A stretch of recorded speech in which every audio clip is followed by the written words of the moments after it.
Today we're going to talk about a common problem that we have with deadlifting. And basically what we're going to do is we're going to show you how you might use some resistance bands to properly cue the muscles prior to your deadlifting training, so you have your lats fully engaged so that you are going to be executing the movement in the safest and most effective way possible. Okay? So we're going to talk about muscle activation and some biomechanics components here that we commonly see in deadlift, squat, or a lot of bent over positions. Some rules of mechanics that we want to follow just to make sure we're doing things the most safe way possible, as well as the most stable and strongest, so that we can increase our weight loads over time without causing any risk of injury. I'm going to start off with just saying the same thing that I cue all my clients anytime we do any type of bent over, deadlifting, squat based exercise, is there should be no discomfort at the low back at any time. The low back should not be your limiting factor in a deadlift. There should not be any pain in your deadlift.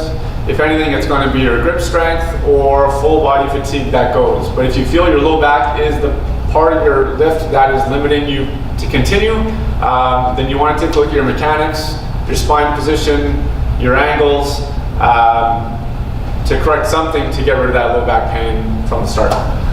All right, so DJ's going to get to the bar and he's going to do a quick demonstration of having the bar a little too far forward. So he's not going to have the bar right over top of his midfoot where we would like to see the bar. His feet make up his base of support. And so as long as his center of mass is over that base of support, then he's going to decrease the amount of torque introduced into the system.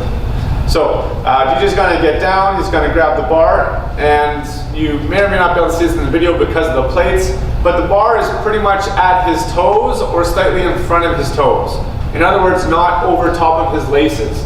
And so when he lifts from that position, there's a fair amount of distance between the bar and his hips. So this horizontal distance increases, and that creates a moment arm and creates torque through his body, which he will most likely start to feel at the low back in terms of pressure or discomfort or strain.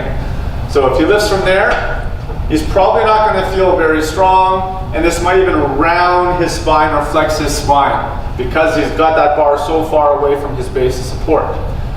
All right.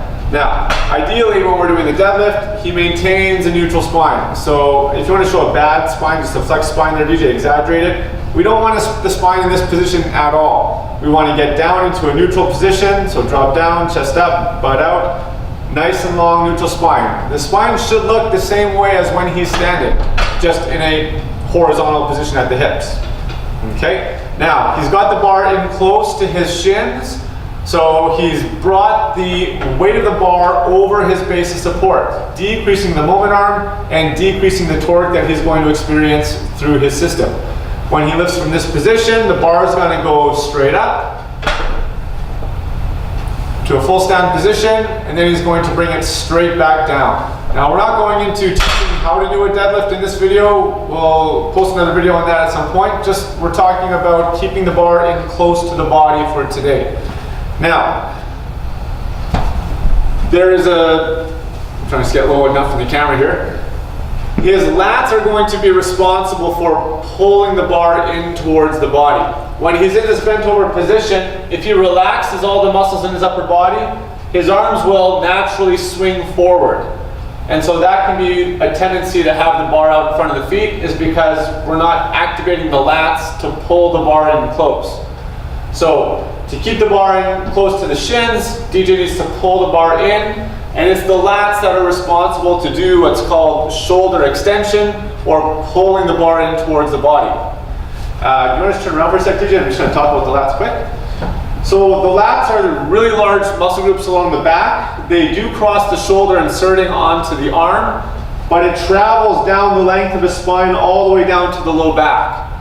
And when the lats are engaged, not only do they pull the arm back into extension, but they also will contribute to spine extension, keeping him in a nice, tall, neutral position, preventing that rounding or flexing movement pattern that we talked about earlier. So the more DJ can activate his lats in the deadlift, it A, pulls the bar in close to his body, decreasing that moment arm, but it also B, helps to maintain that spine extension or neutral spine, which prevents gravity from pulling him into a rounded position when he lifts the bar off the ground.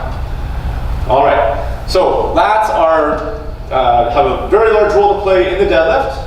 And DJ's going to demonstrate an exercise that he can do with some of the resistance bands to help encourage lat activation, which we can transfer over to the deadlift. Perfect, let's go.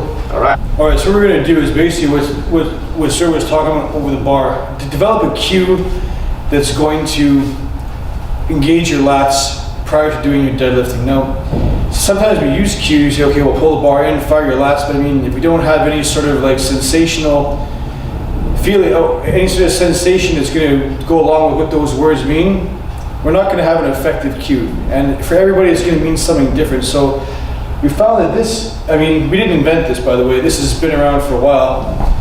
You served history. So we're looking for a way to engage your lats, and sometimes like, well, pull the bar in, keep the bar tight, all these things, well, we're gonna go ahead and do it. If you didn't notice, the plates are wheels. So when you pull the bar in, you're just gonna roll in anyway. If they were square, it might be more effective.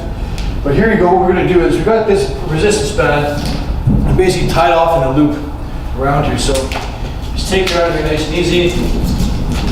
Look at this, around, and we're good. Okay. Like we were saying, we want to have it pulled in, and when we do that, we're going to engage our lats, and then all the benefits of doing that are going to come along with it. So the first thing we're going to do is, first of all, select the band that's going to be appropriate for you. We picked the purple one. I mean, you may want to start off with a red one. Start off nice and easy. There's no point in starting off too heavy, because just because it's rubber doesn't mean it can't hurt you. So just make sure that you pick the appropriate one. We've got other ones here. Red, orange, black. These are all the entry level ones too. So what we're going to do here is I'm going to stand with my shoulders retracted, pull the band back, walk back. When I feel there's enough tension on the band, I'm going to drop my hips back, and now I'm going to pull the band into my body as I stand up. And that motion is pretty much what we're doing when we're deadlifting. And up. So something like that is a quick fix to get your lats engaged prior to deadlifting. And what we're trying to do is we're trying to create the same sensation that we use with the bar with the bands. So it's a good way to warm up, good idea to try it out so you know what it feels like to have your lats engaged. So when you do it with the bar, you're gonna know, are my lats engaged? Yes, because it feels exactly just like the exercise we did. So that's pretty much what we said. Select an appropriate band color to start with. Don't start too hard.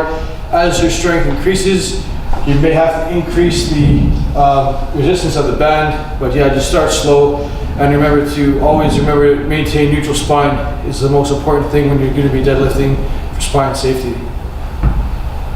Perfect, thanks very much for watching. Click on the subscribe link below. We're getting some feedback from people saying they like it, what we've been putting out. If you don't like it, let us know too. Instead, if you want to see something specific, just let us know and we're happy to help you out. Thanks very much for watching.